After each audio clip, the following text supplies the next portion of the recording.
crema di pistacchio siciliana.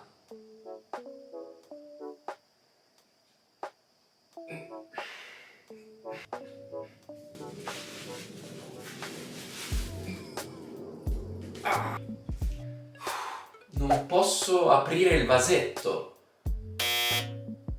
Non riesco ad aprire il vasetto. Wow, che bella l'Italia. Voglio viaggiare a Siena, ma non posso parlare italiano. Non so parlare italiano.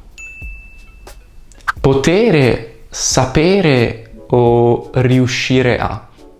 Hai problemi ad utilizzare questi verbi in italiano? Non preoccuparti, oggi vediamo con calma come usarli in modo corretto.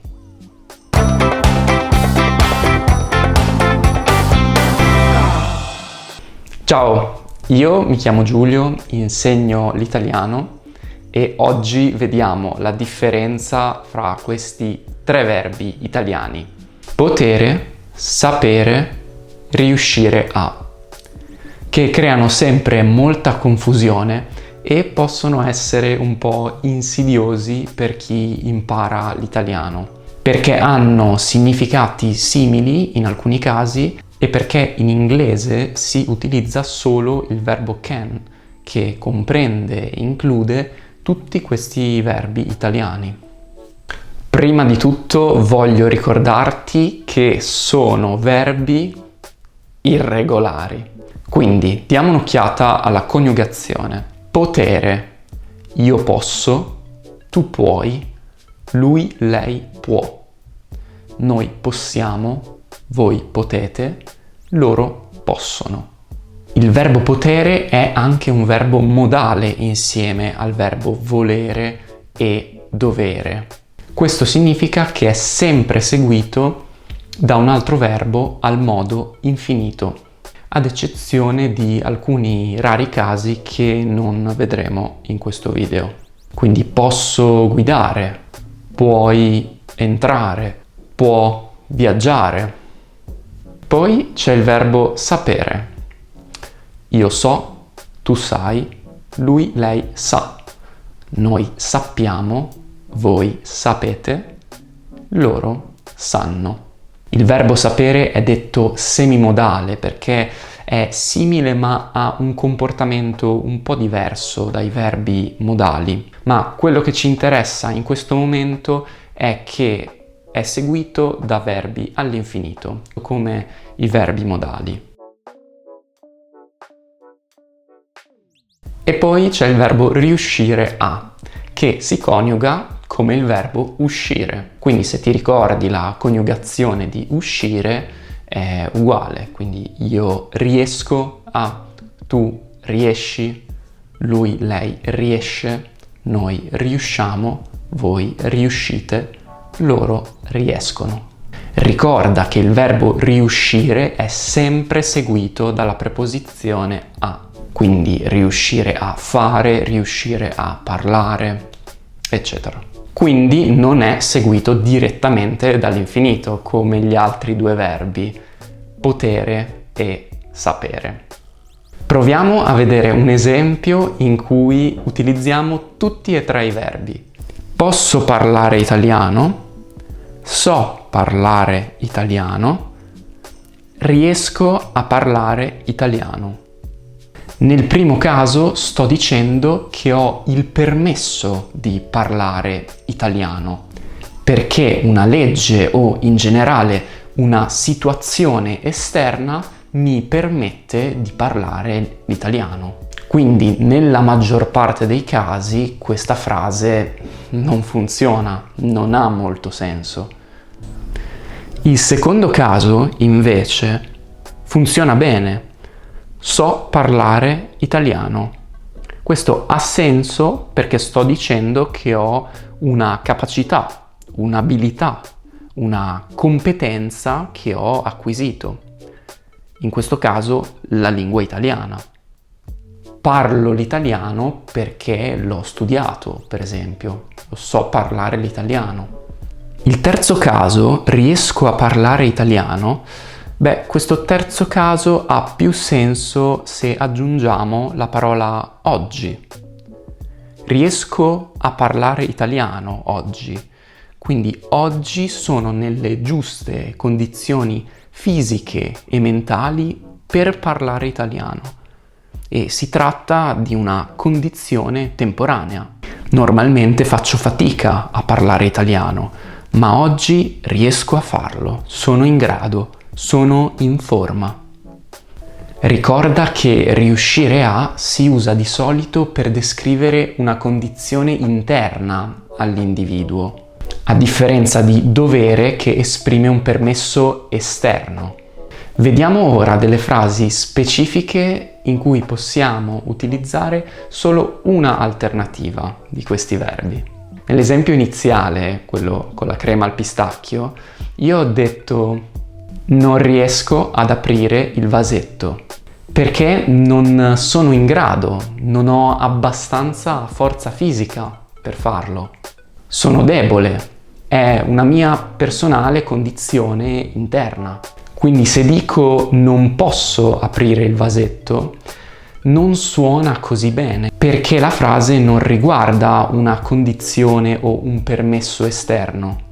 È possibile aprire il vasetto, però io non sono capace. Prova a farti sempre questa domanda quando devi scegliere se usare il verbo potere. È possibile o non è possibile fare questa cosa a causa di una legge? C'è una condizione esterna che mi permette o mi impedisce di fare questa cosa? Vediamo un altro esempio. Non studiare con questo rumore. In questo caso, entrambi i verbi riuscire e potere sono corretti, ma dipende dove voglio concentrare la mia attenzione. È il rumore che è davvero insopportabile? È troppo forte? È quindi una condizione esterna? Allora dico, non posso studiare con questo rumore.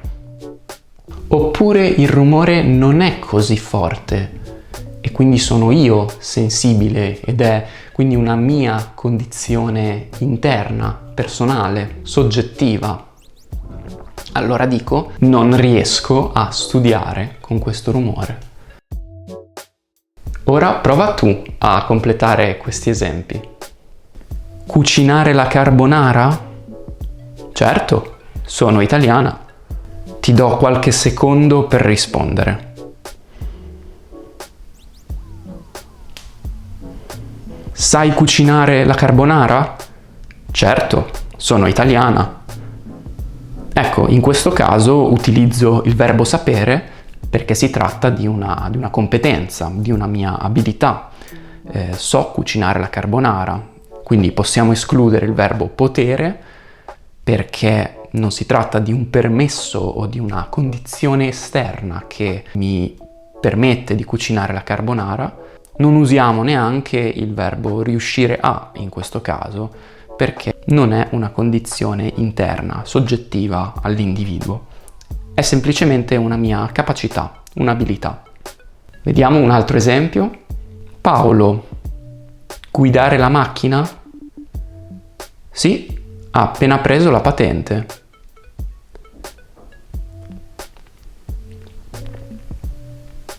In questo caso una soluzione è sicuramente corretta, cioè potere. Paolo può guidare la macchina? Sì, ha appena preso la patente. In questo caso una soluzione è sicuramente corretta, quindi il verbo potere, perché Paolo ha appena preso la patente. Questo mi garantisce che sicuramente può guidare la macchina, quindi legalmente può farlo. E poi forse è già bravo, ha già questa competenza di guidare la macchina, quindi forse anche il verbo sapere può essere accettabile. Paolo sa guidare la macchina? Sì, ha appena preso la patente. Riuscire a, in questo caso, non funziona. Può funzionare in questo tipo di frase. Paolo riesce a guidare la macchina? No, è ubriaco, quindi si trova in una condizione temporanea che non gli permette di guidare, una condizione interna, mentale e fisica che non gli consente di guidare la macchina. Quindi in questo caso può essere corretto anche il verbo riuscire a. Quindi, ricapitolando, vediamo le domande da porsi prima di scegliere il verbo giusto da usare.